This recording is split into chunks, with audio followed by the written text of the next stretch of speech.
pagtulong natin ay nasa pangalan ng Panginoon. Siya ang lumikha ng langit at lupa.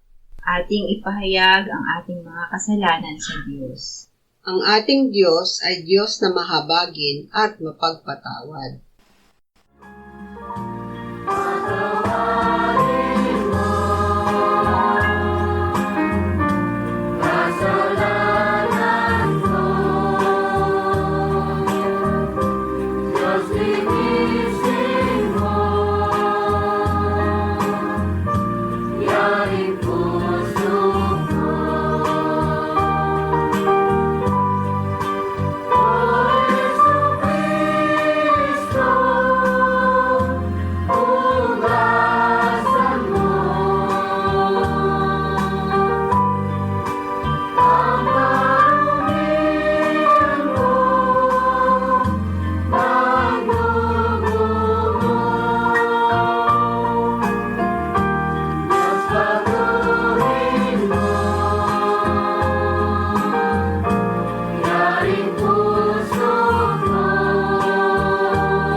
Mapalad ang tao na pinatawad na iyong kasalanan at nalimot na rin ang kanyang nagawang mga pagsalangsang. Mapalad ang taong sa harap ng Panginoon ay di na pinararatangan ng kasalanan, dahilan sa siya ay hindi nanlilinlang. Noong hindi ko pa na ipahahayag yaring kasalanan, sa buong maghapon ako'y nananangis sa matinding lumbay. Sa araw at gabi, bigat ng kamay mo ang nararamdaman, ano pa't wala nang nalalabi akong lakas sa katawan. Hamog ang kaparis na dagling na tuyo sa sikat ng araw. Ako ay lumapit sa iyong harapan at salay inamin ang aking nagawang mga pagsalangsang, di ko inilihim. Pinagpasyahan kong ang lahat ng ito sa iyo'y idaing, at aking natamo ang iyong patawad sa sala kong angkin. Mga minamahal, sinasabi sa unang Juan, Kabanatang 1, Talatang 9, kung ipinahahayag natin ang ating mga kasalanan, maaasahan nating ipatatawad sa atin ng Diyos ang mga ito, at lilinisin tayo sa lahat ng ating kasamaan, sapagkat siya'y tapat at matuwid. Salamat sa iyo, O Diyos. Pinatunayan mo ang iyong pag-ibig sa amin nang si Kristo ay namatay para sa amin noong kami mga makasalanan pa. Ngayon ay buksan mo ang aming mga labi at kami ay magpupuri sa iyo.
Isayas 57:14-15. At kanyang sasabihin, inyong patagin, ihanda ninyo ang lansangan, inyong alisin ang bawat sagabal sa lansangan ng aking bayan. Sapagkat ganito ang sabi ng mataas at matayog na tumatahan sa walang hanggan, na ang pangalan ay banal. Ako'y naninirahan sa mataas at banal na dako, at gayon din sa may pagsisisi at mapagpakumbabang loob, upang buhayin ang loob ng mapagpakumbaba, upang buhayin ang puso ng may pagsisisi. Ang panganib at pandilinlang ng kapalaluan.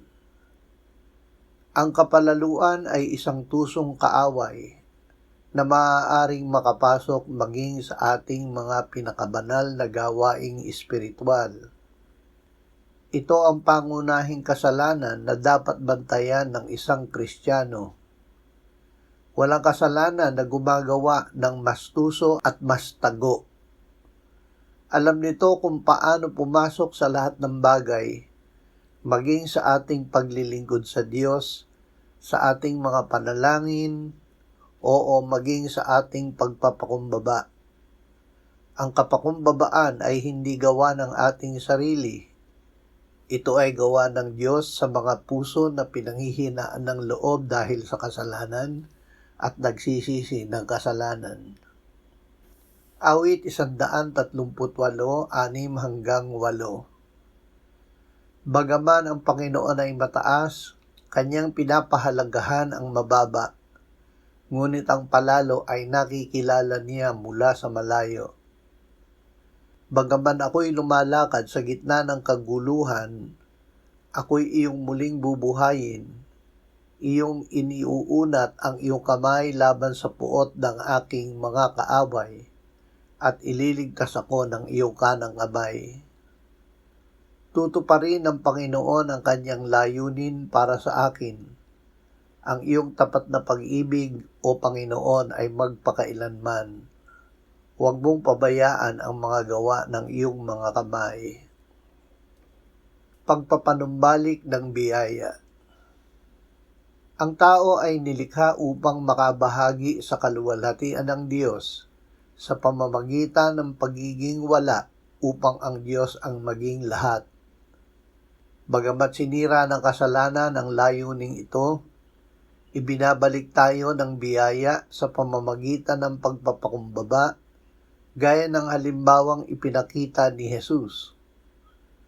Habang inalilimutan at iniwawala natin ang ating sarili sa pagnanais na maging wala upang ang Diyos ang maging lahat sa atin at siya lamang ang maluwalhati, lalo tayong magiging masaya. Ang biyaya ay dumating upang panumbalikin ang sinira ng kasalanan at dalhin ang tao sa kaluwalhatian sa pamamagitan ng landas ng pagkamatay sa sarili at pamumuhay para lamang sa kaluwalhatian ng Diyos. Santiago 4:6-10. Ngunit siya ay nagbibigay ng higit pang biyaya.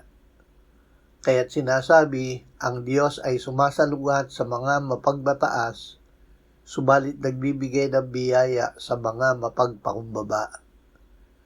Kaya't pasakop kayo sa Diyos, labanan ninyo ang diablo at siya ay lalayo sa inyo. Lumapit kayo sa Diyos at siya ay lalapit sa inyo. Maglinis kayo ng inyong mga kamay, mga makasalanan, at pabanalin ninyo ang inyong mga puso, kayong mga may dalawang pag-iisip. Kayo'y managhoy, magluksa at umiyak. Palitan ninyo ang inyong pagtawa ng pagluluksa at ang inyong kagalakan ng kalungkutan. Magpakumbaba kayo sa harapan ng Panginoon at kanyang itataas kayo. Ang salita ng Diyos bilang paraan ng pagpapakumbaba.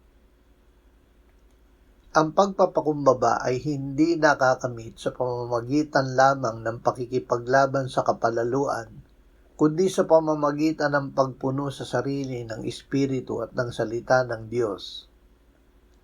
Ang mga kasulatan ay binhi na nagbubunga ng kababaang loob sa puso. Siya na nagnanais na mapalaya mula sa pagtataas sa sarili ay hindi dapat mag-isip na makakamit ito sa pamamagitan ng pakikipaglaban sa mga bunga lamang nito. Hindi, ang kapalaluan ay dapat palayasin at panatilihing labas sa pamamagitan ng pagpapakumbaba. Ang paraan na pangunahing gagamitin ng Diyos para sa layuning ito ay ang kanyang salita. Sa pamamagitan ng salita, tayo ay nililinis mula sa kasalanan. Mateo 11:27-30. Ang lahat ng mga bagay ay ibinigay sa akin ng aking Ama. Walang nakakakilala sa anak kundi ang Ama, at walang nakakakilala sa Ama kundi ang anak, at sino mang piliin ng anak na pagpahayagan niya. Lumapit kayo sa akin, kayong lahat na nanlulupaypay at lubhang nabibigatan, at kayo'y bibigyan ko ng kapahingahan. Pasanin ninyo ang aking pamatok at matuto kayo sa akin, sapagkat ako'y maamo at may mapagpakumbabang puso, at makakatagpo kayo ng kapahingahan para sa inyong mga kaluluwa. Sapagkat madaling dalhin ang aking pamatok at magaan ang aking pasan. Pananampalataya sa pagpapakumbaba ni Kristo. Ang tunay na pagpapakumbaba ay nagmumula sa pagbibihis sa ating sarili ng Panginoong Hesukristo. Hindi ito pagsisikap natin na alisin ang kapalaluan, kundi ang pagtitiwala sa kapangyarihan ng Banal na Espiritu at sa buhay ni Jesus na nananahan sa atin. Huwag subukang itago ang iyong kapalaluan o kalimutan ito o bunutin ito ng mag-isa. Magtiwala na ang dugo ni Jesus ay naglilinis at ang Espiritu ay nagpapabanal sa atin. Matuto kay Jesus na siya ay mapagpakumbaba at mababa ang loob. Si Kristo na nananahan sa atin ang magpupuno sa atin ng pagpapakumbaba. Ang daan tungo sa presensya at biyaya ng Diyos. Ang espiritual na buhay at pakikipag-ugnayan sa Diyos ay nakakamit lamang sa pamamagitan ng pagpapakumbaba at pagwawaksi ng sarili. Ang Diyos ang kataas-taasan, ngunit pinipili niya na manahan at bigyang buhay ang mga nagsisisi at nagpapakumbaba. Kapalaluan ang naghihiwalay sa atin sa Diyos. Ang biyaya ay hindi ibinibigay sa mapagmataas kundi sa mapagpakumbaba. Lumapit at makipag-isa tayo kay Jesus dahil sa kanyang kapakumbabaan ang Ama ang lahat-lahat sa kanya. Kapakumbabaan ng paraan upang ang Diyos ay maging lahat-lahat sa atin.